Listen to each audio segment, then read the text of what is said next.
Pizarro no conquistó un continente, solo empujó una puerta que ya estaba podrida. Y aún hoy, 5 siglos después, el río Andamarca sigue corriendo, sigue golpeando piedras, sigue arrastrando historias, sigue guardando secretos. Porque, aunque algunos digan que el agua tiene memoria, la verdad es más simple. El agua refleja lo que los hombres dejan caer en ella, y en esas aguas se reflejó lo peor del poder humano: la traición, la envidia, el miedo, y sobre todo el silencio. Ese silencio que permitió que la historia oficial se escribiera con tinta ajena, ocultando verdades que nunca debieron enterrarse. Pero tú acabas de escuchar otra versión, no la versión cómoda, no la versión oficial, sino la versión que duele, la que incomoda, la que obliga a preguntarse algo imprescindible. Si Huáscar y Atahualpa se hubieran unido, ¿habría caído el imperio? Si los hijos del sol hubieran dejado de pelear entre sí, ¿habría tenido alguna oportunidad la conquista europea? Si la memoria andina no hubiese sido quebrada desde adentro, ¿seguiría el continente hablando quechua hoy? Preguntas que nadie puede responder del todo, pero preguntas necesarias, porque mientras sigamos haciéndolas la historia no podrá dormir, no podrá ser enterrada, no podrá repetirse sin que la reconozcamos. Esta fue la autopsia de un imperio, el recordatorio de que la mayor tragedia no siempre viene del extranjero. A veces viene de casa, a veces viene de la sangre, a veces viene de un río que arrastra más que agua, y mientras el Andamarca siga corriendo, seguirá recordando, porque alguien debe hacerlo. Alguien debe mantener viva la verdad que tantos intentaron borrar. Aquí termina el historiador callado. El juicio avanzó como un río seco, sin emoción, sin compasión, sin una sola oportunidad para el acusado. Los españoles hablaban entre ellos, asentían, tomaban notas, pero ya habían decidido todo antes de sentarse. Atahualpa escuchaba. Su rostro, dicen, no mostró miedo, mostró algo más duro, mostró incredulidad. El hombre que había comandado ejércitos, el hombre que había visto templos arder, estaba frente a un tribunal que no buscaba entender nada, buscaba eliminarlo. La sentencia llegó sin ceremonia, sin pausa, sin duda. Muerte en la hoguera, el castigo más terrible para un gobernante inca, la destrucción del cuerpo, la condena del alma, la imposibilidad de transitar al mundo de los ancestros. En la cosmovisión andina, morir quemado no era un castigo, era una desaparición, un borrado, un desgarro espiritual que condenaba a un hombre a no ser recordado nunca más. Por primera vez Atahualpa sintió miedo, no miedo a la muerte, miedo al olvido. Dicen que esa noche pidió hablar con el fraile Valverde. Dicen que el fraile se acercó con una mezcla de compasión y victoria. Dicen que el emperador, el hombre que había resistido guerras, humillaciones y cadenas, habló con voz quebrada. «No quiero que destruyan mi cuerpo». Fue entonces cuando surgió el intercambio. Un intercambio cruel, torcido, pero efectivo. Si aceptaba el bautismo no sería quemado. Sería ejecutado por garrote, un método brutal, pero que preservaba el cuerpo. Atahualpa aceptó, no por fe, no por conversión, no por entrega. Aceptó para salvar la continuidad de su espíritu. Fue bautizado con un nombre que aún hoy resulta una ironía insoportable. Francisco, el nombre de su captor, el nombre del hombre que había decidido su destino. El Hijo del Sol murió con un nombre que no le pertenecía. La tarde del 26 de julio de 1533, la plaza de Cajamarca se llenó de un silencio extraño. No era silencio de respeto, ni de duelo. Era silencio de testigos que no entienden la magnitud de lo que están viendo. Atahualpa fue llevado al centro de la plaza, atado a un poste, sujetado por un torniquete de madera. El verdugo se colocó detrás de él. Pizarro observaba. Los soldados rezaban. Las mujeres de la corte inca lloraban hasta quedarse sin voz. El tornillo comenzó a girar, lentamente, fríamente, sin piedad. Dicen que Atahualpa no gritó. Dicen que levantó la mirada al último rayo de sol. Dicen que su rostro recuperó la dignidad de los antiguos reyes. Y luego todo terminó. Porque con Huáscar muerto y el cuarto lleno de oro, Atahualpa ya no era útil. Era un obstáculo, un riesgo, una figura demasiado poderosa para dejar con vida. Y la excusa ya estaba sobre la mesa. El fratricidio. No importaba si lo había ordenado o no. Lo importante era que ahora podían culparlo. señalarlo, condenarlo. La sombra de su hermano, flotando en el río Andamarca, regresaba para cobrar una deuda, no como espíritu, sino como sentencia. La muerte de Huáscar fue el principio del fin, no porque el imperio perdiera un hijo, sino porque los españoles encontraron exactamente lo que buscaban. Un motivo para cerrar la trampa. Y la cerraron con la frialdad de quienes ya habían decidido todo antes de empezar. Atahualpa seguía encerrado en su cuarto de piedra. Un cuarto que no era prisión ni palacio, era un espacio suspendido, un lugar donde los dioses no entraban y donde los hombres no decían la verdad. En esos días el oro seguía llegando. Llegaban en estatuas, vasos ceremoniales para adornos de templos. Llegaban piezas que habían tardado siglos en forjarse. Tesoros que contenían el trabajo de generaciones.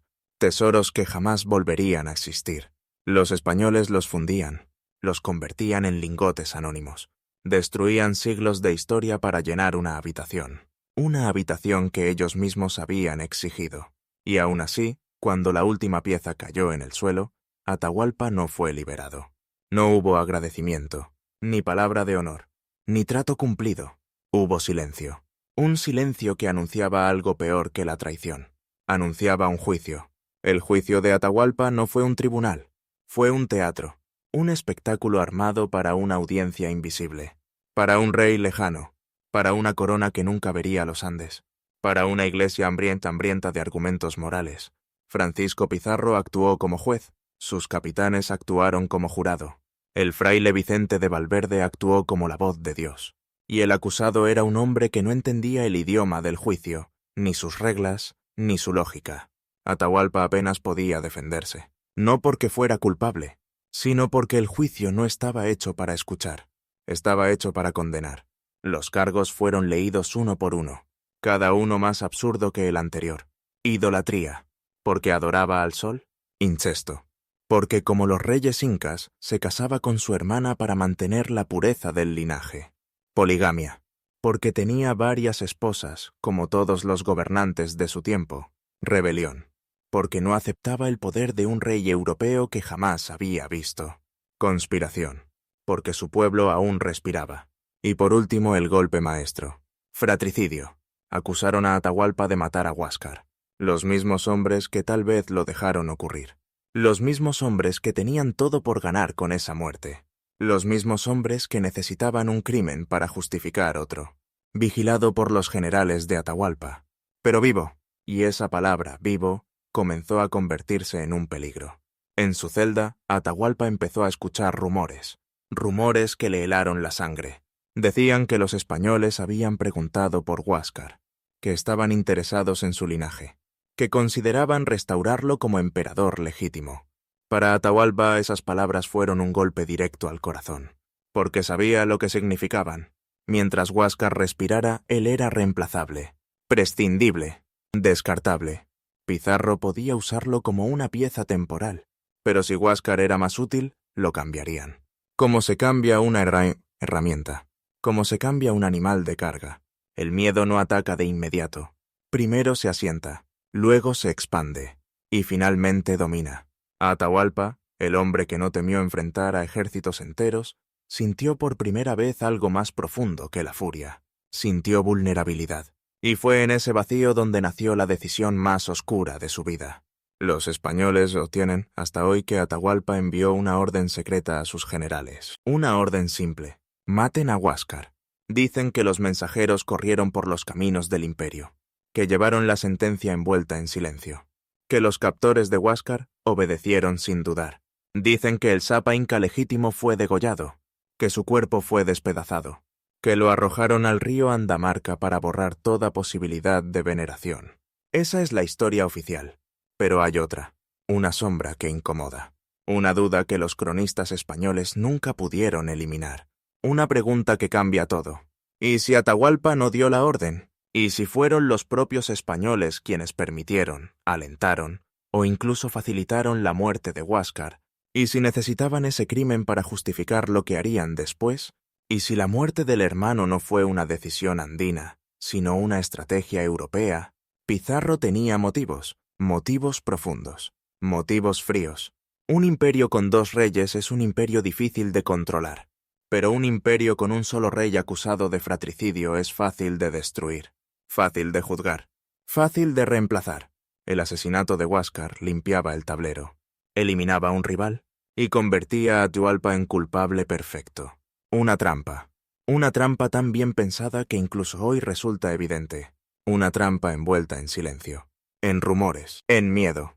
Pero cuando la noticia llegó a Cajamarca, ocurrió algo extraño. Los españoles no celebraron, no mostraron alivio, no agradecieron el gesto, solo tomaron nota y comenzaron a preparar un juicio que no buscaba verdad, ni justicia, ni comprensión cultural, un juicio que buscaba una excusa. La Guardia Imperial, la élite que había conquistado medio continente, fue masacrada sin poder desenvainar sus armas. Los nobles cayeron intentando proteger a su emperador. Algunos murieron arrodillados, otros gritando plegarias, otros sin entender qué estaba pasando. En medio del caos, un grupo de españoles avanzó hacia la litera de Atahualpa, no para matarlo, no para herirlo, sino para tomarlo, vivo. Era la pieza más valiosa del imperio, era la llave, era la garantía de control. Francisco Pizarro se lanzó hacia él, levantó una mano para detener a sus propios soldados, y lo tomó por el brazo. Así sin ceremonia, sin respeto, sin grandeza. En ese instante, el sol cayó en la tierra. El emperador del Tahuantinsuyo era prisionero de un puñado de hombres. La batalla duró menos de 1 hora, pero esa hora cambió 500 años de historia. El eco de los gritos siguió resonando en los muros de Cajamarca, aun cuando el silencio regresó. Y ese silencio, espeso como lodo, anunció algo que pocos entendieron en ese momento. Ya no había guerra civil, ya no había 2 hermanos peleando. Ahora había un nuevo jugador. Un jugador que no conocía los dioses del Andes, ni sus ritos, ni sus leyes, ni su alma, y ese jugador acababa de capturar al rey. Atahualpa ya no era un emperador, era un prisionero sentado en una habitación de piedra, sin armas, sin ejército, sin cielo. Pero incluso en cadenas había algo que los españoles no podían ignorar. El poder que emanaba de él, el oro que lo rodeaba, el imperio que aún lo reconocía como hijo del sol. Y eso despertó la codicia. Los españoles no entendían los códigos del Tahuantinsuyo, no entendían su religión, no entendían sus rituales, no entendían su mundo, pero entendían el brillo del oro. Eso sí lo entendían. En los días que siguieron a su captura, Atahualpa observó a sus captores, escuchó sus conversaciones, estudió sus gestos, descubrió algo fundamental. Ellos no comían oro, pero actuaban como si lo necesitaran para respirar. Y entonces hizo una promesa que cambiaría su destino. Ofreció llenar una habitación entera de oro, hasta donde alcanzara su mano alzada, y 2 veces más con plata. Pizarro aceptó sin dudar, porque para él no existía un dios que valiera más que ese metal. No existía un rey que resistiera un cuarto lleno de riqueza. En ese momento, Atahualpa creyó tener la ventaja.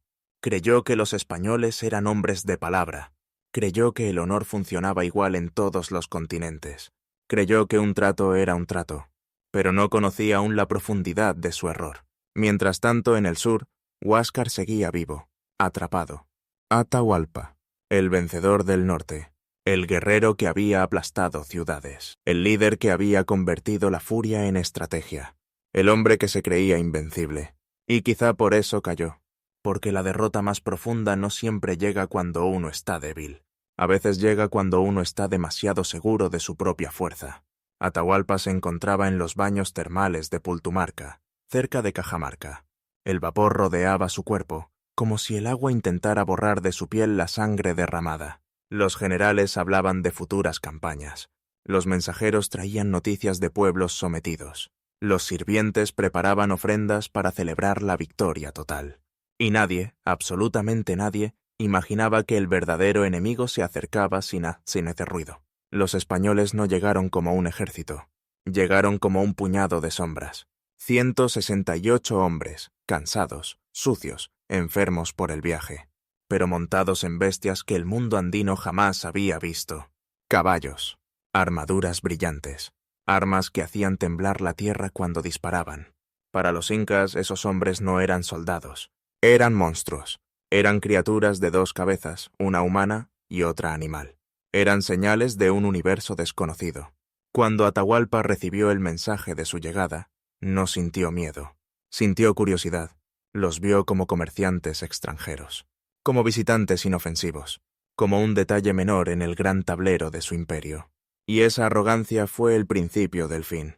Atahualpa decidió entrar a Cajamarca sin armas, sin su ejército completo, sin preparación militar. Entró en una litera adornada con oro y plumas, rodeado por nobles desarmados. Un desfile ceremonial, una exhibición de poder. Los españoles lo veían acercarse desde la plaza.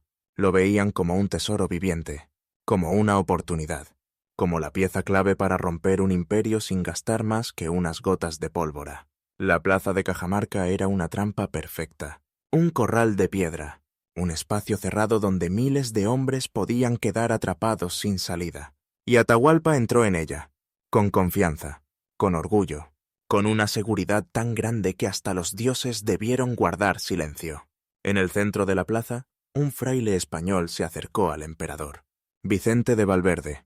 Llevaba una cruz en una mano y una Biblia en la otra. Habló de un Dios desconocido, de un rey lejano, de un mandato divino que Atahualpa debía aceptar sin resistencia. Atahualpa tomó el libro, lo abrió, lo acercó a su oído. Esperó escuchar una voz divina. No oyó nada. Lo dejó caer al suelo. Ese gesto fue la señal. Los españoles estaban ocultos, escondidos en los portales de piedra y detrás de los muros. Y en cuanto el libro tocó la tierra, el aire se quebró. Un grito. Santiago. Un trueno metálico. Después, fuego. Y después, caos. Los cañones dispararon contra los nobles incas, que jamás habían escuchado un arma así. El sonido era tan brutal que muchos creyeron que el cielo se había partido. La caballería irrumpió en la multitud. Para los incas, ver hombres sobre caballos fue como ver criaturas salidas de una pesadilla. Golpeaban, aplastaban, cortaban, todo en segundos. Pero lo peor no fue el fuego. Lo peor fue lo que hicieron con los ancestros. Para los incas, los cuerpos momificados de sus reyes y nobles no eran reliquias. Eran presencias vivas, consejeros, memoria, puentes entre el pasado y el presente. Tocar una momia era profanar la historia misma. Pero los generales de Atahualpa no solo las tocaron, las sacaron de sus templos, las arrastraron por las calles, las insultaron, las golpearon, las desfiguraron. Cada gesto era un ataque simbólico, una herida espiritual, una forma de decir: sus dioses ya no gobiernan, sus muertos ya no protegen, su linaje ya no vale nada. Para el mundo andino, aquel acto fue más terrible que cualquier muerte física. Significó romper el alma del enemigo. Y ese era el objetivo. Desde Tomebamba, el ejército del norte avanzó como una plaga. Consumió cosechas. Arrasó pueblos enteros. Reclutó por la fuerza a cualquiera que pudiera cargar un arma. Los que se negaron fueron marcados por la tierra. Los que obedecieron fueron obligados a marchar hacia el sur como parte de un ejército cada vez más grande y más famélico. Huáscar, desde Cuzco, trató de mantener el orden. Reunió sacerdotes, nobles, capitanes. Intentó sostener el espíritu de un imperio que ya estaba quebrado. Pero un imperio no se sostiene solo con rezos. Y los rezos no detienen lanzas. La guerra civil se volvió una carnicería. Cada pueblo destruido. Cada camino cubierto de cadáveres. Cada templo saqueado. Era una confirmación de que la guerra ya no buscaba controlar territorios. Buscaba arrancar raíces. México conoce esa sensación. La de ver regiones enteras arrancadas por manos que alguna vez fueron hermanas. La de entender que el enemigo más peligroso no siempre llega del mar. A veces llega desde tu propia casa. Los mensajeros que lograban escapar hacia Cuzco describían cosas que parecían imposibles. Soldados sin descanso. Jornadas de marcha tan largas que los pies sangraban. Estrategias que buscaban no la victoria, sino el exterminio. Un odio que avanzaba como avalancha. El mismo odio que había nacido en la celda donde Atahualpa fue humillado. No se trataba ya de un conflicto político. Era un ajuste de cuentas. Profundo. Personal. Irreversible. Y mientras el sur intentaba sobrevivir, mientras el norte se devoraba todo a su paso, en la distancia aparecían figuras extrañas. Barbas largas, ropas metálicas, bestias que no eran de este mundo. Los españoles observaban desde la costa, no intervinieron, no ayudaron, no atacaron, esperaban. Porque la mejor manera de conquistar un imperio no es atacarlo cuando está fuerte, es observarlo mientras se destruye a sí mismo. Y cuando la última pieza cae, basta con acercarse y tomar el trono vacío. Eso estaba por ocurrir. La guerra entre hermanos ya había dejado al Tahuantinsuyo sangrando. Solo faltaba el golpe final. Un golpe que vendría no de Cuzco, ni de Quito, ni de ningún dios andino. Vendría de un pequeño grupo de hombres que aún no entendían el tamaño de la historia que estaban por pisar. La guerra civil había dejado al imperio respirando apenas, pero todavía quedaba un hombre de pie. Escucha temblores. Y ese temblor aún no había llegado. Una noche, en medio de celebraciones, guardias ebrios y sombras descuidadas, Atahualpa desapareció. Algunos dicen que una mujer leal le dio una herramienta de metal. Otros dicen que sobornó a un soldado. Otros aseguran que simplemente aprovechó el caos de una fiesta. Pero todos coinciden en algo. Atahualpa salió de la celda siendo otro hombre. Un hombre que ya no creía en la misericordia. Un hombre que ya no confiaba en la diplomacia. Un hombre cuya alma había sido rota para siempre. La vergüenza es un fuego lento. Quema sin hacer ruido. Quema sin iluminar. Quema hasta que no queda nada, excepto una voluntad oscura. Atahualpa volvió con sus generales y con su ejército. No volvió como un príncipe. No volvió como un líder. Volvió como una sombra que caminaba con un solo propósito. No recuperar su dignidad, no reclamar su derecho, sino destruir. Destruir al hombre que lo humilló. Destruir la memoria del sur. Destruir cualquier rastro del mundo que lo había arrojado al barro. Dicen que esa noche, antes de dormir, Atahualpa habló con Kitquis y Chalcuchimac. Dicen que sus palabras fueron simples, en el pero vencedor terribles. del No norte, quiero victoria. el guerrero que Quiero había silencio. aplastado Quiero que ciudades, la voz el de líder Huáscar que había desaparezca del convertido la mundo. furia en Esa frase estrategia. cambió la historia, porque a partir de ese momento, la guerra dejó de ser un conflicto por el trono. Se convirtió en una cruzada personal, en una venganza sin límites, en una llama que ya no buscaba conquistar, sino arrasar. Tomebamba sería la primera, pero no sería la última. Atahualpa dejó de ser un príncipe. Se convirtió en un destino, en una fuerza que avanzaba sin mirar atrás, en un recuerdo vivo de lo que ocurre cuando humillas al hombre equivocado. Y desde ese momento, el imperio dejó de tener dos hermanos peleando. Tuvo a un hombre que quería gobernar, y a otro que quería destruir. El incendio apenas comenzaba. Cuando Atahualpa escapó del cautiverio, no regresó con sed de justicia, regresó con sed de borrarlo todo. Y un hombre con sed de borrarlo todo no construye, no negocia, no perdona, solo avanza.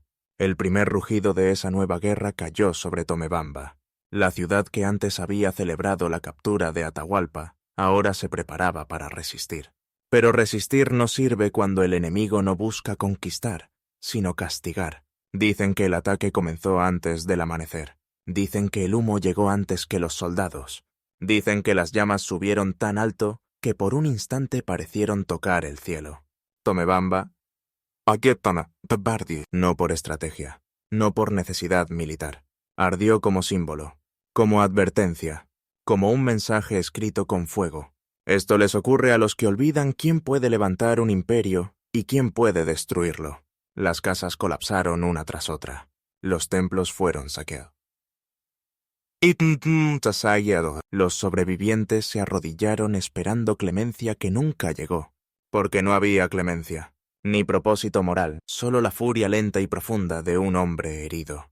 Esa tarde, Huáscar dio la orden que cambiaría la historia del continente. Una orden simple, cruel, irreversible. Ejecuten a los emisarios. La sentencia cayó como un rayo en un día despejado. Los mensajeros ni siquiera tuvieron tiempo de suplicar. Sus cabezas rodaron sobre la piedra sagrada del imperio. Su sangre se mezcló con la tierra que había sostenido a los incas por siglos. Con ese acto, Huáscar no demostró fuerza. Demostró miedo. Demostró desesperación. Demostró que su espíritu estaba más quebrado que el trono que intentaba proteger. Porque matar emisarios no era solo un error político. Era una ofensa espiritual. Una ruptura del código que mantenía la paz entre reinos. Era un mensaje escrito con sangre diciendo: yo ya no confío en nada. ni en los dioses, ni en la diplomacia, ni en mi propio hermano. La noticia llegó a Quito como un trueno. Atahualpa no necesitó pensar mucho. No necesitó consultar a sus generales. No necesitó leer presagios. La guerra estaba declarada. Oficialmente. Abiertamente. Sin vuelta atrás. Y en ese instante, el imperio más grande de Sudamérica quedó dividido para siempre. Lo que siguió no fue solo la preparación de ejércitos. Fue la preparación de un odio que ya no tenía remedio. Cuzco llamó a sus nobles y sacerdotes. Quito reunió a sus militares y veteranos. El pasado se armó con rituales. El futuro se armó con acero. Y mientras ambos hermanos apretaban los puños, un silencio terrible se extendió por los Andes. Un silencio que México también conoce. Un silencio que anuncia que ya no hay negociación. Solo sangre. La mecha estaba encendida. Y el incendio estaba por devorar medio continente. La guerra había comenzado aunque aún no se habían escuchado tambores ni choque de lanzas. Pero la primera gran sacudida llegó rápido. Tan rápida que algunos cronistas dicen que los dioses ni siquiera tuvieron tiempo de mirar hacia la tierra. Las tropas de Huáscar, comandadas por el general Atoc, obtuvieron una victoria inesperada en Tomebamba. Una victoria limpia. Una victoria humillante para el norte. Una victoria que cambiaría para siempre el corazón de Atahualpa. ¿Por qué? Porque en ese combate Atahualpa cayó prisionero. Dicen que aquel día no hubo gritos. Dicen que Atahualpa no lloró. Dicen que su rostro se volvió de piedra, como si supiera que la historia no termina cuando un hombre cae, sino cuando deja de levantarse. Para los Lo incas, encadenaron, los lo cuerpos exhibieron, lo momificados de sus despojaron de reyes sus y insignias, nobles la no borla de eran plumas, reliquias. los adornos dorados, la túnica que lo distinguía como un príncipe del norte. Todo desapareció bajo las manos de sus captores. Para un hombre común, el cautiverio es una desgracia. Para un inca, es una mutilación del espíritu. Lo llevaron ante soldados que lo miraron como a un animal capturado. Le arrojaron insultos. Le impusieron una humillación tras otra. A veces con palabras, a veces con silencios que pesan más que un golpe. La victoria del sur parecía completa. Huáscar celebró en Cuzco. Sus sacerdotes lo proclamaron elegido por los dioses. Los nobles aseguraron que el destino estaba sellado. Pero el destino no escucha cantos de victoria. El Tahuantinsuyo no fue la excepción. Los sacerdotes de Cuzco veían en Atahualpa a un bárbaro, un líder sin legitimidad divina. Un hijo del emperador, sí, pero no un hijo del templo. No un hijo de las ceremonias. No un hijo del sol. Atahualpa veía a Huáscar con el mismo desprecio. Un gobernante débil. Un hombre encerrado en la piedra. Un príncipe arrogante que no sabía cómo se ganaba la obediencia de los soldados, sino solo su sumisión ritual. Así comenzó la fractura. No en los campos de batalla, no en los cuarteles, no en las montañas. Comenzó en el corazón de dos visiones irreconciliables. Dos hombres que nunca debieron gobernar juntos. Dos destinos que nunca pudieron caminar hacia la misma dirección. Dos sombras creciendo una frente a la otra hasta que ya no había espacio para el sol. La guerra no había empezado, pero ya era inevitable. Cada consejo, cada mirada, cada rumor, cada gesto silencioso dentro del palacio o del campamento. Todo apuntaba a lo mismo. El imperio estaba dividido antes de que la primera lanza fuera levantada. Cuando los pueblos hablan de presagios, lo hacen por algo. Y en esos años los presagios eran claros, eran fríos, eran terribles. El Tahuantinsuyo no estaba esperando su futuro. Estaba esperando su incendio, antes de que la primera lanza se clavara en la tierra. Antes de que una sola gota de sangre inca cayera sobre los caminos del Tahuantinsuyo. La guerra ya estaba viva, respiraba. Crecía como un animal hambriento esperando el primer descuido.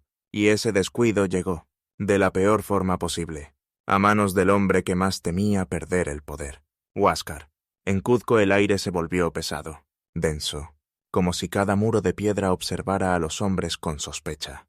Huáscar caminaba por los corredores del palacio sin paz, sin sosiego, sin la tranquilidad que un líder necesita para gobernar. Los sacerdotes murmuraban. Los nobles evitaban levantar la mirada, y los sirvientes aprendieron a caminar en silencio. La paranoia del emperador no nació en un día. Fue creciendo, como una sombra que poco a poco cubre el sol. Huáscar veía traidores en todas partes. Veía conspiraciones donde solo había diálogo.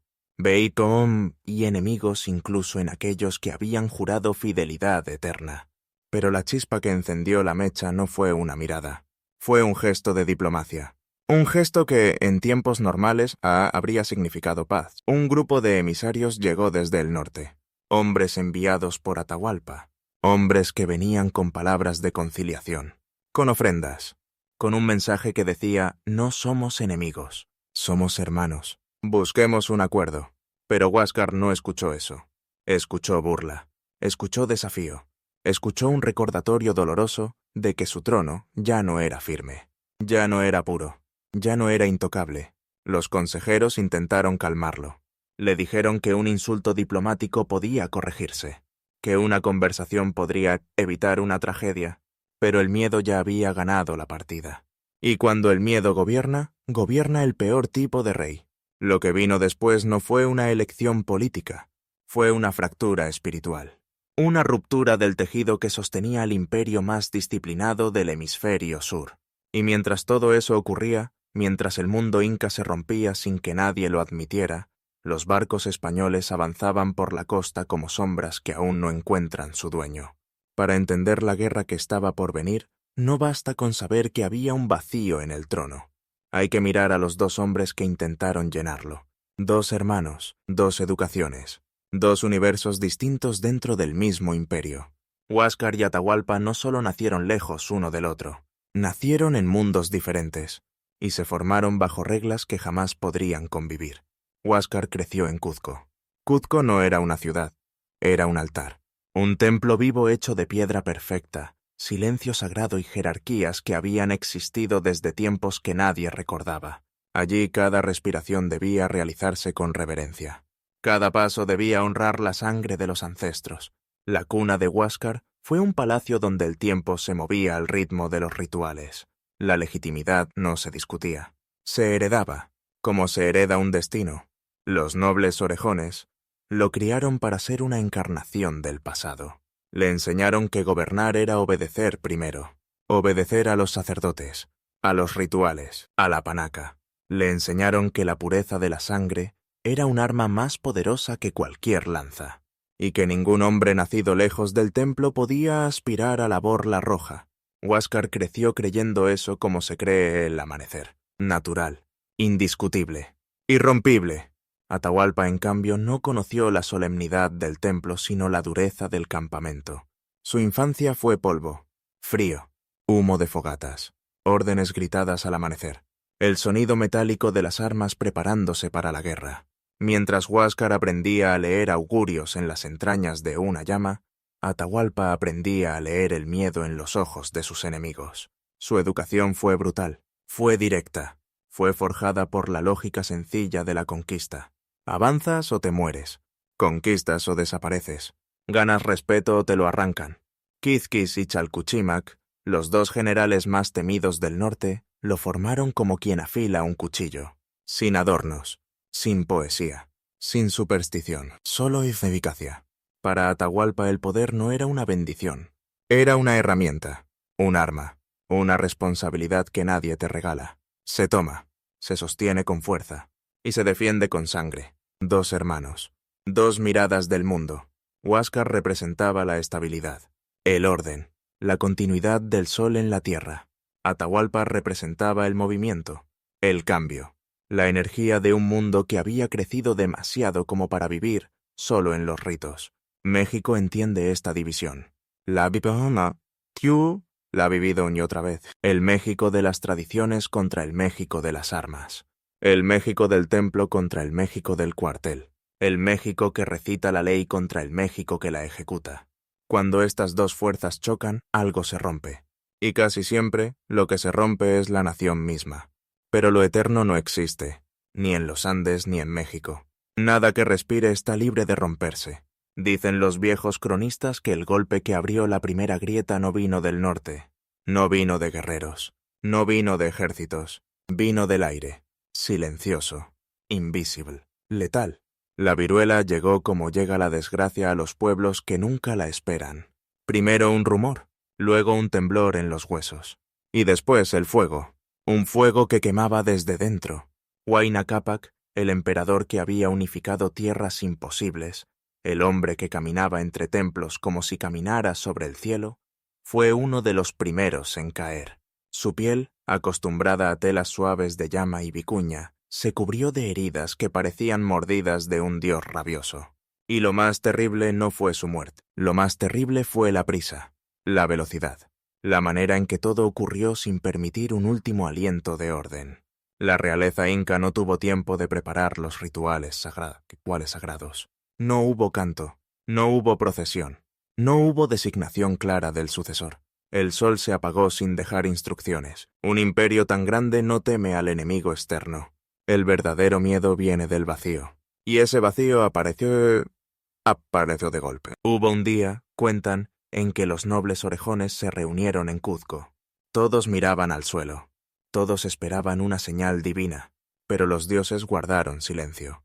Y cuando los dioses callan, los hombres inventan sus propias verdades. México conoce ese silencio. Lo conocemos desde hace siglos. Cuando la desgracia cae sobre un pueblo, los líderes buscan respuestas en sombras, en presagios, en supersticiones, y a veces, en su desesperación, crean problemas más grandes que la desgracia original. Eso pasó en el Tahuantinsuyo. Al morir Huayna Cápac sin nombrar un heredero ante la nobleza completa, el trono quedó suspendido como un puente sin cimientos. Y cuando un trono queda en el aire, cualquier mano puede intentar tomarlo. En Quito, al norte, se decía que Atahualpa era el favorito del emperador, el hijo que conocía la guerra, el hijo que caminaba junto al padre en las campañas, el hijo que entendía la lógica del acero y la expansión. En Cuzco, al sur, la élite religiosa aseguraba que el legítimo era Huáscar, el hijo que estaba siempre cerca del templo, el hijo criado en el corazón del imperio, el hijo formado en los ritos y en la pureza ancestral. Dos verdades, dos memorias, dos banderas para dos ejércitos. Y así, la muerte del padre se convirtió en una herida abierta que nadie quiso cerrar. Cada región empezó a jalar hacia su lado. Cada consejo susurró una historia distinta. Cada sacerdote defendió su versión del orden divino. Lo que la viruela no destruyó de los cuerpos, lo destruyó de las mentes. Fue en esos días, cuentan los Quipucamayoc, cuando el imperio dejó de ser uno solo. No se dividió en territorios, se dividió en almas. El futuro de medio continente quedó atrapado entre dos visiones. El pasado representado por Huáscar, el porvenir representado por Atahualpa. Y el vacío, ese vacío terrible que había dejado la peste, empezó a llenarse con miedo. El miedo es paciente, el miedo sabe esperar, y el miedo, cuando encuentra dos hermanos enfrentados, siempre gana. Dicen que el agua tiene memoria, pero en los Andes, allá donde el viento corta la piel y el silencio pesa como piedra mojada, el agua recuerda a otra cosa. Recuerda secretos, recuerda mentiras, y recuerda cuerpos. Esa mañana, el río Andamarca no arrastraba ramas ni sedimentos, arrastraba el final de un mundo. Y aunque nadie lo dijo en voz alta, todos entendieron lo mismo. El imperio más poderoso del hemisferio sur había muerto antes de que muriera su emperador. El agua estaba helada, espesa, oscura, como si hubiese tragado la noche entera. Y sobre esa corriente sucia flotaba un cuerpo que días antes había sido sagrado. Huáscar, el Sapa inca legítimo, el hijo del sol, el hombre frente al cual millones inclinaban la cabeza. Ahora no era más que un peso sin nombre movido por la corriente. Su túnica, tejida con lana fina de vicuña, ya no brillaba. El lodo la transformó en un trapo triste. La mascapaicha, la borla roja que simbolizaba el derecho divino de gobernar, había desaparecido. Algunos decían que fue arrancada con rabia.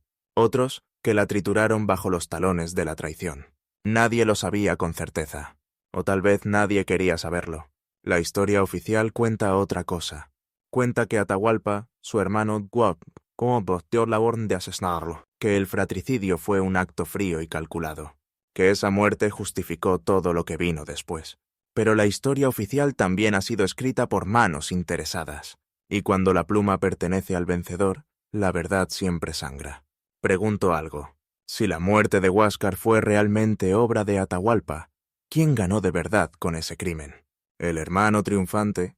¿Los generales del norte? ¿O aquellos hombres extranjeros que ya caminaban por la costa, observando la guerra desde lejos, como quien observa a dos toros pelear en un corral ajeno. El río no responde. El río nunca responde. El río solo guarda. Guarda lo que vemos y guarda lo que no queremos ver. Y aquí comienza la verdadera historia. La historia que no aparece en los libros de texto. La historia que en México entendemos muy bien, porque también conocemos ríos que ocultan cadáveres, poder y silencios. Ríos que nacen limpios en la sierra pero se ensucian al tocar la mano del hombre. Ríos que parecen murmurar diciendo, aquí pasó algo grande, algo que nadie quiere admitir. El Andamarca era uno de esos ríos, un río que no respetaba coronas ni linajes, un río que había visto como el imperio más perfecto del continente se rompía desde adentro, como una vasija que se agrieta lentamente hasta estallar. El cuerpo de Huáscar seguía avanzando, golpeaba piedras, se hundía un instante, volvía a flotar. Y cada movimiento parecía repetir la misma verdad dolorosa. No fue la espada española la que quebró al Tahuantinsuyo, fueron sus propios herederos. Pero para llegar a ese punto, para entender cómo un imperio invencible terminó convertido en un cadáver flotando en un río, hay que retroceder. Hay que regresar al momento exacto en que el sol dejó de iluminar a sus hijos, y el miedo se convirtió en rey. Aquí empieza el descenso. Aquí empieza la autopsia de un mundo que se creyó eterno. Porque antes de que los españoles pusieran un pie en tierra firme, el destino del imperio ya estaba sellado. Y las primeras grietas no se abrieron en el campo de batalla. Se abrieron en el corazón de dos hermanos. Para entender por qué el río Andamarca terminó cargando un cadáver imperial, hay que mirar más atrás. Mucho más atrás. A un tiempo en que el sol aún parecía invencible. Un tiempo en que el Tahuantinsuyo era tan vasto y tan ordenado que, desde fuera, parecía eterno.